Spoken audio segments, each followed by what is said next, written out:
Hello again. We are on part two of talking about open world design concerns as well as how they relate to Metroidvania.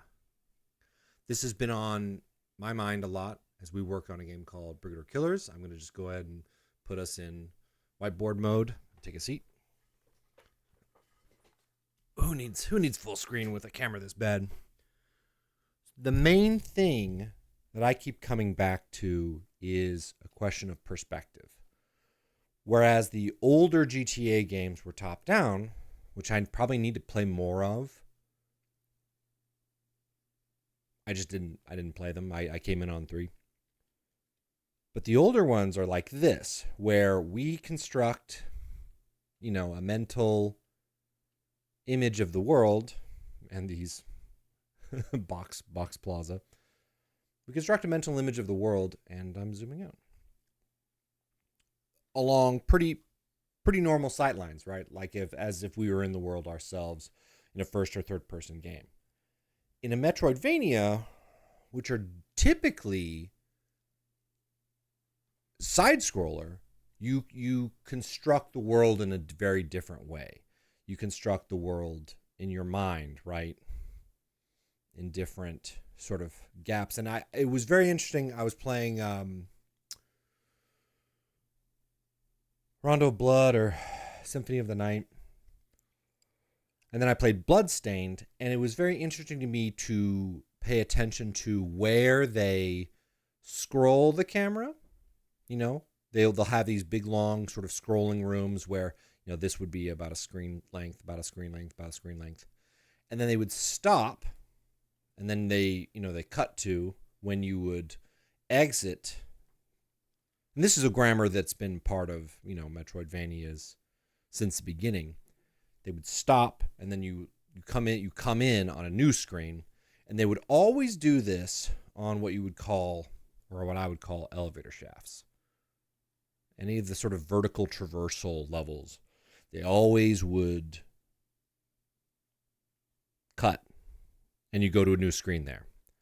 Elevator shafts, any kind of special room, like a treasure room or a save room, that was always a cut.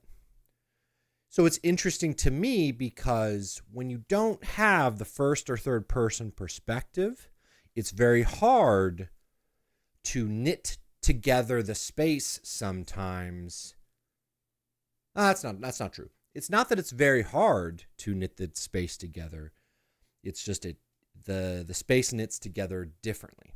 So we have a similar consideration with Brigador, where here's your guy,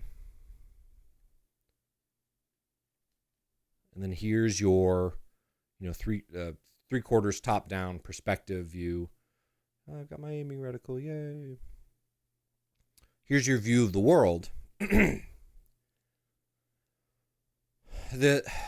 we've been playing with the zoom level in Brigador Killers, we've noticed some issues where we want to be, we want to have the camera close in on the character because it's nice and you see the art and it's really cool. But there is a problem that comes with, say, this is the street. Okay, that is pretty easy for you to think about. All right, there's buildings over here, which means if I'm in the street, buildings are probably over here if they're not visible. But the problem is if things got to be very large, like sort of realistically scaled, like if you do American style roadways, they would take up more and more of the screen. And it was really hard as a player because at any given time, your kind of visual buffer is roughly one screen size. And so you had a sort of snapshot effect, right? You can only take in what you can see at a time, and then you have to kind of hold a buffer. So it was like a chicken crossing the road without any object permanence. You have this sense of, I'm over here and I want to cross the road over here. And then if you were in the middle of the road, you felt like you were in a vast desert. Just because this is your only perspective. This this screen is your only view of the way things are. And it's very interesting. I don't think Metroidvanias, I think they're part of,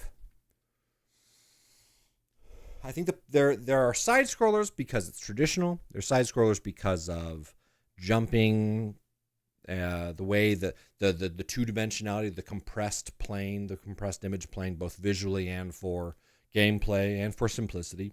There's lots of reasons to do a side scroller. It just creates a different legibility to space. So what we find ourselves dealing with is this overview effect, and as that relates to navigation is an interesting predicament for us, because I know we're kind of getting off a little bit from open world versus Metroidvania, but to me it's all of the piece. I had a great comment from someone yesterday. Sorry, I don't have your username up right now, but thank you for the comment. It was a longer comment talking about how they don't see it as an either or proposition, and I agree. It is a gradient. There are games that you would call free roam that, at interval are much more Metroidvania in terms of the way you get through the space. That's true. That's true. I've been working on my ums, by the way. So where we want to go from here, for Brigador Killers, the consideration is finding out what, not only the scale of the world as we build the world, but where's the sweet spot for the camera view. Because, and yes, we will have, unlike in Brigador, you will be able to scroll the camera in and out. And then when you hit escape, when you go to your top level menu, not only does it pause the game, but it pulls the camera back, so you get a much more overview effect, and you can maybe make some navigational decisions that otherwise are very difficult to make, down in this zone. So I think that's all where my head's been at, but in particular with the time remaining, what are we at? 7 minutes. With the time remaining, I want to think more about both this balkanization of space as relates to camera perspective, but as we're talking about Metroidvania and currently what I'm really trying to focus on and study is the Dark Souls approach, where there is a great deal of the challenge, and I think the tension comes from the sense of always establishing new beachheads, right? It's like Normandy of making your way through the castle. You do get save points in the forms of bonfires. You do get, places within these maps to, once you get through, we'll do a blob to show that. Once you kind of get through this zone, get through that zone, or, you don't even have to kind of clear it. You can run for it if you know where you're going. And then you have a zone, right? That you begin again. But that's always nicely in tension with the fact that when I rest at the bonfire and bank those points or use up my experience points, that's held in tension with all the enemies, of course, will repopulate. And I think as simple as that is, like, I'm playing Bloodstained, just like any Castlevania game, right? I'm in a big room. Here's a chandelier. Isn't there always? There's a big, this is one of my best drawings. There's a big vampire over here. You can tell he's a vampire because of his cape and his bow tie. And then a squiggly tentacle monster. And then there's, of course, jumping from the chandelier up until, and then there's an exit up out of the room. And what I appreciate as a player, as simple as that whole format is, you can say, okay, well, yeah, I get it. It's a setup where once you leave the room, the game doesn't have to save the locations or positions or the state of any of those zombies. That's the reason why it's that way. But I don't think that's giving enough credit to the intentionality and craft behind the way these games are made. Because especially when you trammel back and forth between these, zones, especially if this is like a harder jump to make, and I go, oh, I gotta fight or jump over, the Dracula guy. I don't feel like fighting this guy, but I'm gonna, maybe I need to jump off the Dracula's head in order to get to this and then do this jump. And then what I like is that it creates a kind of an inflection point for the player to say, wait, do I, especially when these zones are clearly demarcated as, okay, the camera's not going to follow you, you're entering a new screen.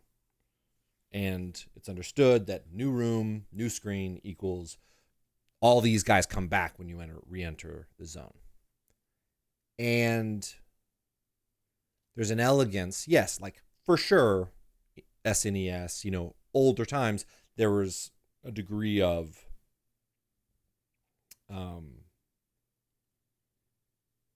simplicity there.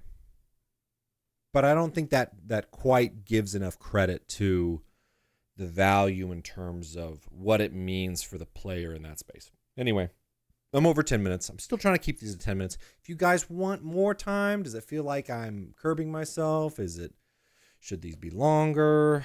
Maybe it's more half an hour is my format. I don't know. I'm still trying to figure it out. I am also trying to get a better camera, but I think the whiteboard is a better approach than big talking head. Gives you at least something to follow along with when I'm talking about this stuff. I don't know. I've gotten a request for a video. I'm gonna fulfill that request. But other than that, do you have ideas? Do you want to see different things? Do we not want to talk about? Do we not want to do this channel?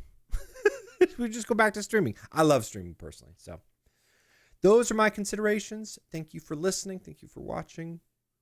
I'm gonna keep doing this. I'm trying to sharpen my own skills as a designer and my thought processes. I think that's probably part of why I want to keep to a pretty tight time limit on some of these. But that's my thought. I hope I project well enough for this microphone.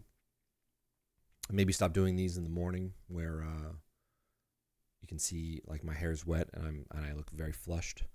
Now I'm flushed because I had a coffee. So thank you for watching, and I will turn around and do this second video as requested about the writing of Brigador and the writing of the lore.